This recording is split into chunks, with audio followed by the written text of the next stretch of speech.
یہ کہتے ہوئے میں نے بھی آنکھیں بند کر لیں۔ میرے سامنے اپنی پرمشقت اور جدوجہد بھرپور زندگی کا ایک ایک لمحہ آ رہا تھا۔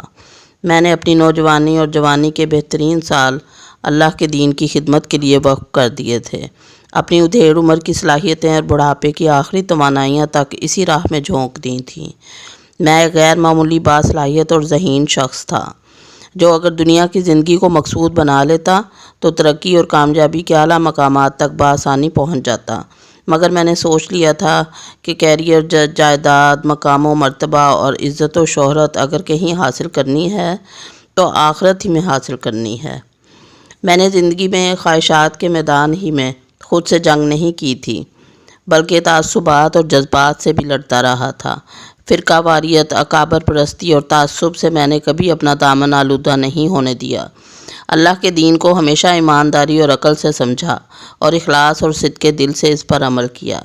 اس کے دین کو دنیا بھر میں پھیلایا اور کبھی اس راہ میں کسی ملامت کرنے والے کی ملامت کی پرواہ نہیں کی۔ اس سفر میں اللہ نے جو سب سے بڑا سہارا مجھے دیا وہ نائمہ کی محبت اور رفاقت تھی، جس نے ہر طرح کے حالات میں مجھے لڑنے کا حوصلہ بخشا، اور اب ہم دونوں شیطان کے خلاف اپنی جنگ جیت چکے تھے۔ مشقت ختم ہو چکی تھی اور جشن کا وقت تھا۔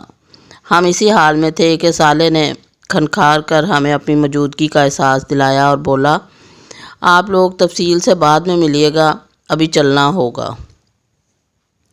اس کے ان الفاظ پر میں واپس اسی دنیا میں لوٹ آیا۔ میں نے سالے کا نائمہ سے تعارف کرایا، یہ سالے ہیں۔ پھر ہنستے ہوئے میں نے اپنی بات میں اضافہ کیا، یہ کسی بھی وقت مجھے تنہا چھوڑنے پر آمادہ نہیں ہوتے۔ نائمہ نے سالے کو دیکھتے ہوئے کہا، میں انہیں جانتی ہوں، مجھے یہاں پر یہی چھوڑ کر گئے تھے اور اسی وقت آپ کے بارے میں بتا دیا تھا، وگرنہ میں بہت پریشان رہتی۔ میں نے سالے کی طرف مڑتے ہوئے کہا، تو مجھ سے الگ ہی کب ہوئے ہو جو نائمہ کو یہاں چھوڑنے آ گئے تھے؟ تمہیں غالباً یاد نہیں، جس وقت تم اوپر بیٹھے پروردگار کے حضور حشر کے میدان میں گھومنے پھرنے کا پروانہ لے رہے تھے، اس وقت میں تمہارے برابر سے اٹھ گیا تھا۔ عبداللہ، یہ تمہاری کمزوری بھی ہے اور طاقت بھی، کہ جب تم اللہ کے ساتھ ہوتے ہو تو تمہیں ارد گرد کا ہوش نہیں ہوتا۔ ہوش تو مجھے تھوڑی دیر پہلے بھی نہیں تھا، مگر اس وقت تو تم ٹلے نہیں۔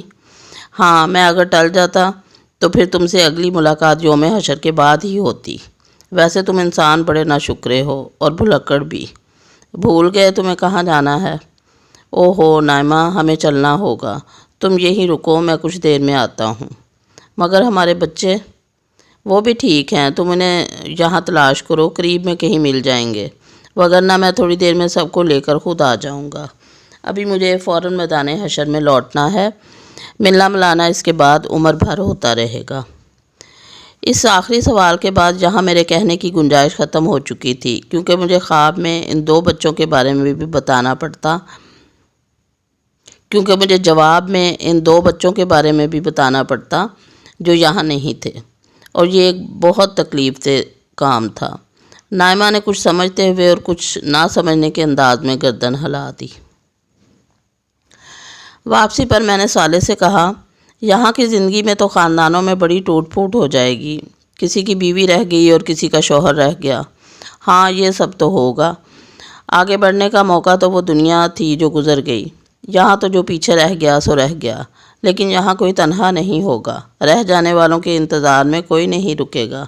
نئے رشتے ناتے وجود میں آ جائیں گے، نئے جوڑے بن جائیں گے، نئی شادیاں ہو جائیں گی، مگر یہاں ویسے خاندان تو نہیں ہوں گے جیسے دنیا میں ہوتے تھے۔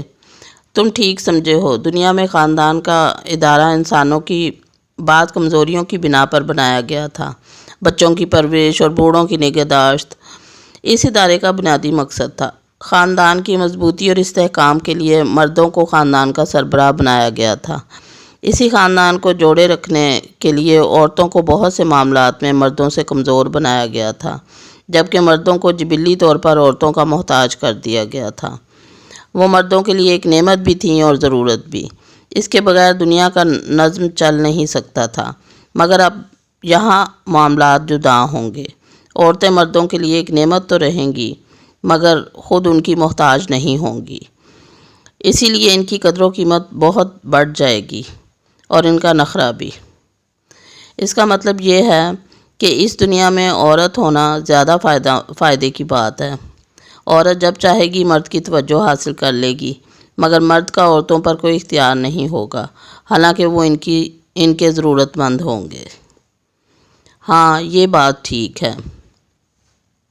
تو ہم مرد تو پھر نقصان میں رہے۔ ہاں، نقصان میں تو تم لوگ رہو گے۔ یہ تو بڑا مسئلہ ہے۔ اس مسئلے کا کوئی حل ہے؟ جنت کی نئی دنیا میں ہر چیز کا حل ہوتا ہے۔ حوریں اسی مسئلے کا حل ہیں۔ مگر ان سے تو خواتین کو جیلسی محسوس ہوگی۔ نہیں، ایسا نہیں ہوگا۔ حوریں اپنے اسٹیٹس اور خوبصورتی میں کبھی جنت کی خواتین کے برابر نہیں آ سکتیں، اس لیے وہ جنتی خواتین کے لیے کبھی رشک و حسد کا باعث نہیں بنیں گی۔ جنت کی خواتین اپنے اعمال کی وجہ سے حوروں سے کہیں زیادہ خوبصورت اور بہت بڑے اسٹیٹس کی مالک ہوں گی۔ انہیں اس کی پرواہ نہیں ہوگی کہ اس کے شوہر کی اور دلچسپیاں کیا ہیں۔ ویسے بھی جنت انسانوں کی نہیں بلکہ اللہ کی دنیا ہے۔ تم جانتے ہو کہ انسانوں اور اللہ کی دنیا میں کیا فرق ہوتا ہے؟ میں خاموشی سے سوالیہ نگاہوں سے اسے دیکھتا رہا۔ اس نے اپنے سوال کا خود ہی جواب دیا۔ انسانوں کی دنیا میں رقیب سے حسد کی جاتی ہے، مگر اللہ کی دنیا میں رقیب بھی محبوب ہوتا ہے۔ یہ بات تو لاجواب ہے، مگر اس مسئلے کا فیصلہ جنتی خواتین ہی کر سکتی ہیں۔ جنت پاکیزہ لوگوں کے رہنے کی جگہ ہے۔ ان کی پاکیزگی اللہ کی مہربانی سے کسی منفی جذبے کو ان کے پاس پھٹکنے نہیں دے گی۔ صالح نے میری بات کا براہ راست جواب دینے کی بجائے ایک اصولی بات بیان کی اور پھر اس کی مزید وضاحت کرتے ہوئے کہا، اصل میں تم ابھی تک انسانی دنیا کے اثرات سے نہیں نکلے ہو۔ پچھلی دنیا آزمائش کی دنیا تھی، اس لیے وہاں مثبت جذبوں کے ساتھ منفی جذبے بھی رکھ دیے گئے تھے۔ منفی جذبے انسانی شخصیت کے اندر سے اٹھتے تھے۔ ہر مومن مرد عورت کی ذمہ داری تھی کہ وہ ہر طرح کے منفی حالات اور ماحول میں رہنے کے باوجود اپنے اندر پیدا ہونے والے منفی جذبات پر قابو پائے۔ یہ بالکل ایسا ہی ہے جیسے پسینہ، بول و براز، پیشاب اور پخانہ وغیرہ انسانی جسم سے نکلنے والی گندگیاں تھیں، مگر حکم تھا کہ ہر گندگی سے اپنے وجود کو پاک رکھو۔ تو تم لوگ پانی سے غسل اور طہارت کرتے تھے۔ اس طرح منفی جذبے بھی اندر سے پیدا ہونے والی گندگیاں تھیں۔ غصہ، نفرت، جھوٹ، حسد، تکبر، کینہ، ظلم اور ان جیسی تمام گندگیوں کے بارے میں حکم تھا کہ صبر کے پانی سے انہیں دھو ڈالو۔ مومن مرد عورت زندگی بھر یہ مشقت اٹھاتے رہے، مگر آج کے دن انہیں ہر ایسی مشقت سے پاک کر دیا جائے گا۔ یعنی مطلب یہ کہ اب نہ ان کے جسم سے گندگیاں نکلیں گی، نہ ان کے ذہنوں میں منفی جذبے اور خیالات ہی پیدا ہوں گے۔ جنت خوبصورت لوگوں کے رہنے کی ایک خوبصورت جگہ ہے، جہاں کوئی بدصورت جذبہ باقی نہیں رہے گا۔